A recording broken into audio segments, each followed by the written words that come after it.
जय हिंद दोस्तों, कैसे हो आप लोग। उम्मीद करता हूँ कि आप सब बहुत बढ़िया से होंगे और आप लोग की तैयारी भी 10th बोर्ड के लिए बहुत अच्छे से चल रही होगी। जैसा कि हम लोग ने पहले वीडियो में linear equation in two variable के इंपॉर्टेंट क्वेश्चन देखे थे, तो आने के चांसेस ज्यादा है सीबीएसई बोर्ड एग्जाम में। और उसके बाद हमने ट्रिग्नोमेट्री के भी 2-3 क्वेश्चन देखे थे, जिसमें आइडेंटिटी के 2 क्वेश्चन थे, एक क्वेश्चन आपका रेशियो से था। तो आज हम स्टार्ट करने वाले हैं सर्कल का, क्योंकि एक भाई का कमेंट आया था कि सर सर्कल के भी इंपॉर्टेंट क्वेश्चंस को आप करा दीजिए, तो इसलिए मैं आज सर्कल के क्वेश्चंस को सिलेक्ट किया हूं, जो कि मैं आपके साथ डिस्कस करने वाला हूं कि इन क्वेश्चंस को कैसे सॉल्व किया जाता है। और ये क्वेश्चंस भी बहुत इंपॉर्टेंट है, आने के चांसेस इनके भी बोर्ड एग्जाम में मोर देन 90% है। ठीक है, तो चलिए इसी बात से अपना क्वेश्चन हम स्टार्ट करते हैं। ठीक है, तो हमारा क्वेश्चन क्या कह रहा है। फर्स्ट क्वेश्चन हम जो डिस्कस करने जा रहे हैं वो क्वेश्चन में बोल रहा है कि इन द गिवन फिगर, ये आपका फिगर है दोस्तों।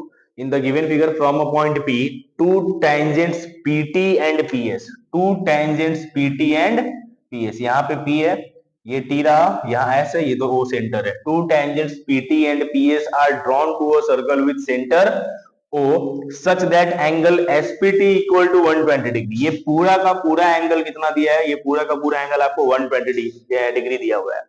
सबसे पहले तो एक चीज समझ में आ गया कि P जो है वो इस सर्कल के लिए एक एक्सटर्नल पॉइंट है, और यहां से दो टेंजेंट ड्रॉ किए गए हैं, PT और PS। और सर्कल में एक थ्योरम था कि अगर एक एक्सटर्नल पॉइंट से हम दो टेंजेंट्स ड्रॉ करते हैं तो वो दोनों टेंजेंट्स का जो लेंथ होता है वो इक्वल होता है। इट मींस कि यहाँ पे PT और PS जो लेंथ है वो कैसा हो गया, इक्वल हो गया। तो एक चीज तो हमारा क्लियर हो गया कि PT और PS लेंथ कैसा है, इक्वल हो गया। देखते हैं इसका यूज आगे है या नहीं, बट हमारा ऑब्जर्वेशन तो क्लियर रहे। अब यहाँ पे ये पूरा एंगल कितना का दिया है, ये पूरा एंगल 120 डिग्री का दिया है। और आप लोग को पता होगा कि ये दोनों एंगल भी इक्वली इंक्लाइंड होते हैं, क्योंकि ये इक्वल टेंजेंट्स हैं। तो ये एंगल 60 डिग्री का हुआ, और ये एंगल भी, दूसरा वाला इधर वाला एंगल भी कितने का हो गया, 60 डिग्री का ही हो गया। और ये तो सबको पता है, ये पॉइंट ऑफ कॉन्टेक्ट है, तो रेडियस जो होता है पॉइंट ऑफ कॉन्टेक्ट पे परपेंडिकुलर होता है। तो अगर हम यहाँ पे देखें कि हमको प्रूव क्या करना है, हमको प्रूव करना है कि ओपी जो है वो 2 टाइम्स पीएस के इक्वल है। ओपी आपका ये वाला लेंथ रहा और पीएस आपका ये वाला लेंथ रहा, यानी कि हमको हमको जो प्रूव करना है उसमें जो दोनों साइड यूज हो रहे हैं वो इस ट्रायंगल के हैं। कौन से ट्रायंगल के हैं, ट्रायंगल पीओ एस के हैं, ट्रायंगल पीओ एस। तो पीओ एस में हमको क्या प्रूफ करना है कि ओपी और 2 times PS, OP equal to 2 times PS. तो देखिए हमें जो रिलेशन लाना है इस ट्रायंगल में वो इन दो साइड के लिए लाना है, ओपी और पीएस के लिए। और इसमें एक एंगल गिवन है, क्योंकि क्योंकि हम ट्रिग्नोमेट्री को क्लियर कर चुके हैं, क्योंकि हम एप्लीकेशन ऑफ ट्रिग्नोमेट्री भी जानते हैं कि जहां पे हमें एंगल और साइड का इस्तेमाल करना सिखाया जाता है। तो अगर हम यहां पे देखें तो इस ये एंगल गिवन है ना हमको, ये एंगल गिवन है 60 डिग्री का, तो इस एंगल के लिए ये तो कंफर्म है कि आपका हाइपोटेनस होगा, क्योंकि 90 डिग्री के सामने वाला साइड है। और इस एंगल के लिए ये पीएस जो है वो क्या है, बेस है। तो अगर हम यहाँ पे इस ट्रायंगल में cos 60 डिग्री का वैल्यू लेते हैं, cos 60 डिग्री का वैल्यू लेते हैं, तो cos 60 डिग्री का वैल्यू क्या हो जाएगा, होता है 1/2 होता है। और अगर इस फिगर से cos 60 डिग्री लिखे तो cos हमको रेशियो देता है बेस से हाइपोटेन्यूज का, तो इस एंगल के लिए बेस आपका पीएस हो गया और आपका हाइपोटेनस जो है वो क्या है, ओपी है। तो PS by OP equal to 1/2 हो गया। तो यहां से अगर हम लोग सॉल्व करते हैं तो यहां से ओपी का वैल्यू कितना आ जाएगा, ओपी इंटू 1 ओपी होगा, 2 इंटू पीएस 2 पीएस आ गया। इस तरीके से इस क्वेश्चन को क्या किया जाएगा, सॉल्व किया जाएगा। तो अगर ये क्वेश्चन या इस टाइप के क्वेश्चंस आते हैं, इसमें हमें क्या ध्यान रखना है, सबसे पहले तो ये ध्यान रखना है कि यहाँ पे जो पूरा कुछ भी एंगल बने, ये दोनों एंगल आपके इक्वल होंगे। क्यों होंगे, क्योंकि इक्वल टेंजेंट्स है, तो यहाँ पे इक्वली वो इंक्लाइंड होंगे। तो ये आपका पहला क्वेश्चन था जो कि आने के चांसेस ज्यादा है बोर्ड में। अब हम लोग चलते हैं दूसरे क्वेश्चन की तरफ, सेकंड क्वेश्चन की तरफ बढ़ते हैं। सेकंड क्वेश्चन आपके सामने लिखा हुआ है कि in the figure triangle ABC is drawn to circumscribe a circle of radius 4 centimeter such that the segments BD and DC are of length 8 centimeter and 6 centimeter respectively. Then find AB and AC. आपको find करना है AB and AC।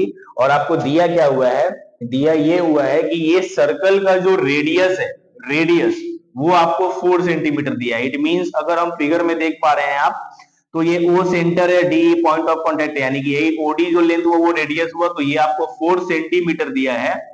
BD का length 8 centimetre दिया है, CD का length 6 centimetre दिया, और आपको बोला क्या फाइंड करने के लिए, आपको बोला गया है कि एबी और एसी आप फाइंड करें।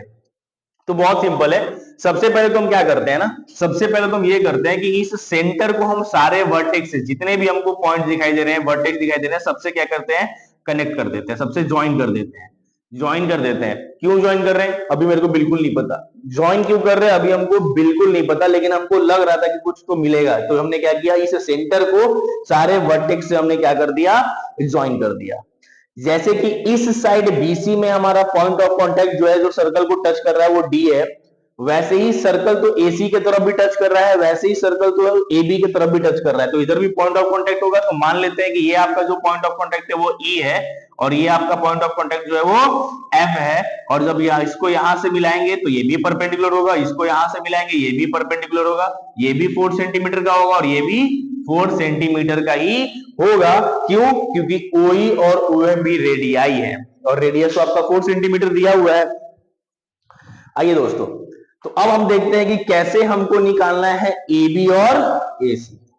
एक चीज यहां पे और हम देख सकते हैं, क्या देख सकते हैं कि अगर हमको बीडी दिया है 8 सेंटीमीटर और इस सर्कल के लिए बी एक्सटर्नल पॉइंट है, तो आपको दिखाई दे रहा होगा कि यहां से दो टेंजेंट ड्रॉ हुआ है, बीएफ और बीडी। तो अगर बीडी 8 सेंटीमीटर है तो ये बीएफ भी कितने का हो जाएगा, बीएफ भी आपका 8 सेंटीमीटर का हो जाएगा। सिमिलरली अगर सीडी आपका 6 सेंटीमीटर का है तो ये सी भी कितने का हो जाएगा, सी भी आपका 6 सेंटीमीटर का ही हो जाएगा। अब हमको क्या फाइंड करना है, अब हमको ए बी और ए सी फाइंड जो करना है, तो ए बी में से हमको ए एफ नहीं पता लेकिन बी एफ पता चल गया, इस ए सी में से हमको ए नहीं पता, बस सी हमको पता चल गया है। और यहां हम देख सकते हैं कि ए जो है वो भी इस एक्सटर्नल पॉइंट है इस सर्कल के लिए, तो ए एफ और ए का लेंथ भी इक्वल होगा।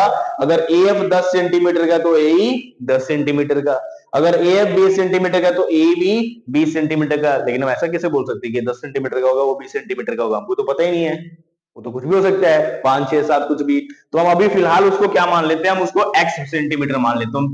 तो हमने AF को क्या मान लिया, x सेंटीमीटर मान लिया, तो आपका A भी कितना हो गया, x सेंटीमीटर ही हो गया। तो चलिए एक चीज तो क्लियर हो गया कि हमारा जो पूरा का पूरा AB जो लेंथ है, जो पूरा का पूरा AB लेंथ है वो हमारा यहां से यहां x है, AF और प्लस BF आपका 8 है, तो पूरा का पूरा ये x प्लस 8 सेंटीमीटर हुआ। सिमिलरली अगर हम बात करेंगे एसी में, तो एसी पूरा का पूरा आपका कितना हुआ, एसी जो आपका हुआ वो हो गया x प्लस 6 सेंटीमीटर, और आपका जो बीसी हो रहा है वो बीसी आपका 8 प्लस 6 कितना हो रहा है, 14 सेंटीमीटर हो रहा है। आइए दोस्तों, आइए यहां पे देखते हैं कि कैसे हम इस क्वेश्चन को सॉल्व कर सकते हैं। ये जो ट्रायंगल है, ये जो ट्रायंगल है आपका एबीसी, इसमें 3 साइड्स है, एबी है, बीसी है और एसी है। एबी का भी लेंथ हमको पता है, एसी का भी लेंथ हमको पता है और बीसी का भी लेंथ हमको पता है। और इस ट्रायंगल को हमने क्या किया है कि हमने इस ट्रायंगल को 3 डिफरेंट ट्रायंगल में डिवाइड कर दिया। कैसे डिवाइड किया, देखिए ये ट्रायंगल ओबीसी, ट्रायंगल ओबीसी, ठीक है, उसके बाद ट्रायंगल ओसीए और ट्रायंगल ओबीए। ध्यान से देखें आप, यहां पे एक ट्रायंगल ओबीसी, ये वाला ट्रायंगल, अगला ट्रायंगल ओसीए, ये वाला ट्रायंगल, और तीसरा ट्रायंगल ओबीए, ये वाला ट्रायंगल। तो यहां पे 1 2 और 3 ट्रायंगल है, और ये 3 ट्रायंगल के मिलने से आपका पूरा का पूरा ट्रायंगल एबीसी फाइनल हो जा रहा है। तो इट मीन मैं ये कह सकता हूं कि एरिया ऑफ ट्रायंगल एबीसी जो होगा वो इन तीनों ट्रायंगल के एरिया के सम के बराबर होगा, यानी कि area of triangle OBC plus area of triangle OCA plus area of triangle OBA. ये हमारा मेन इक्वेशन बन रहा है क्या, कि एरिया ऑफ ट्रायंगल एबीसी जो है वो इन तीनों ट्रायंगल के एरिया के सम के इक्वल आ रहा है। अब देखते हैं कि यहां से हमें कुछ मिल सकता है कि नहीं। तो ये जो ट्रायंगल एबीसी है, ये जो ट्रायंगल एबीसी है, इस ट्रायंगल का एरिया हम कैसे फाइंड करेंगे। पहले इस पे बात करते हैं, पहले हम लोग आरएचएस पे बात करते हैं। तो आरएचएस में जो भी ट्रायंगल है, फिलहाल हम लोग अगर ट्रायंगल ओबीसी की बात करते हैं, तो ओबीसी में देखिए ये आपका परपेंडिकुलर है, तो ये आपका हाइट हो गया और बीसी आपका बेस हो गया। तो इस ट्रायंगल का अगर एरिया निकालना है तो 1/2 इंटू बेस इंटू हाइट से निकाल सकते हैं, तो 1/2 इंटू 14 इंटू 4 हो जाएगा। अगर इस ट्रायंगल में देखते हैं तो इस ट्रायंगल में भी आपका जो हाइट है वो 4 है और इस ट्रायंगल में भी आपका हाइट जो है वो 4 है। बस चेंज क्या हो रहा है, इस ट्रायंगल के लिए बेस आपका 14 बन रहा है, इस ट्रायंगल के लिए बेस आपका AC यानी कि x+6 बन रहा है, और इस AOB ट्रायंगल के लिए बेस आपका AB है जो कि बन रहा है x+8। लेकिन हाइट तीनों में सेम है आपका 4 सेंटीमीटर का। तो अगर इन तीनों में देखें half into base into height में, तो 1/2 इंटू हाइट यानी कि 4 ये आपका कॉमन निकल जा रहा है। बच रहा है इसका बेस BC जो कि 14 है, बच रहा है इसका बेस AC जो कि x+6 है, और बच रहा है लास्ट में इस साइड AB बेस जो कि आपका x+8 है। तो इधर का तो हमारा एरिया निकल गया। अब हमको देखना है कि हम इधर में इस साइड में एलएचएस में जो एरिया ऑफ ट्रायंगल एबीसी लिखा है वहां पे हम किस वैल्यू को पुट करें, क्योंकि देखो ट्रायंगल एबीसी अगर हम ये हमने क्यों किया, अगर हम इस पूरे फिगर को देख रहे हैं, यहां पे ये मत समझना कि अगर हम एडीए जो लाइन है वो पूरा का पूरा परपेंडिकुलर है, नहीं। हमने यहाँ पे क्या किया है कि O को A से ज्वाइन किया है, O को D से ज्वाइन किया है। ऐसा कुछ नहीं किया है कि जो AD सिंपल एक स्ट्रेट लाइन लगे। वो मैं फिगर बनाया हूं तो आप लोगों को लग रहा होगा कि ये स्ट्रेट लाइन है, नहीं। हमने एक फिगर बनाया था जिसमें मैंने O को D से, ये ऑलरेडी फिगर में दिया हुआ था, मैंने O को A से कनेक्ट किया। जरूरी नहीं है कि ये एक सिंगल लाइन ही होगा। तो ऐसा मत मान लेना कि एबीसी ट्रायंगल के लिए बेस आपका ये हो गया, पूरा का पूरा हाइट आपका ये हो गया, ऐसा कुछ नहीं है। आप मान लोगे तब भी आप बना नहीं पाओगे क्योंकि हमको एओ नहीं दिया है। तो बात आती है कि ट्रायंगल एबीसी को हम कैसे निकालेंगे। तो ट्रायंगल एबीसी अगर किसी ट्रायंगल के तीनों साइड्स का लेंथ डिफरेंट होता है तो वहां हमें उस ट्रायंगल का एरिया निकालने के लिए एक फॉर्मूला बताया गया है, हीरोन्स फॉर्मूला।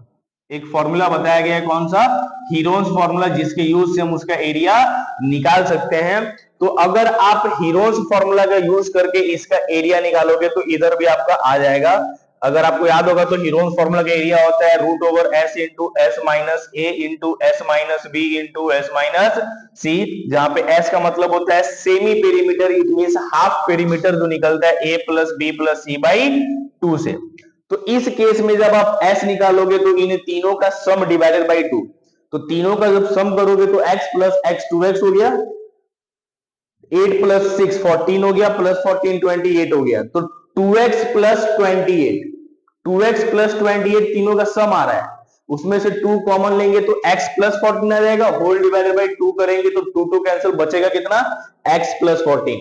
तो इस केस में x का वैल्यू कितना आ रहा है, x प्लस 14 आ रहा है। S का वैल्यू कितना आ रहा है, S प्लस 14 आ रहा है।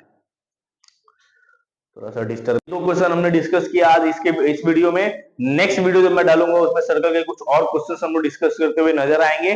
तब तक के लिए थैंक यू एंड जय हिंद।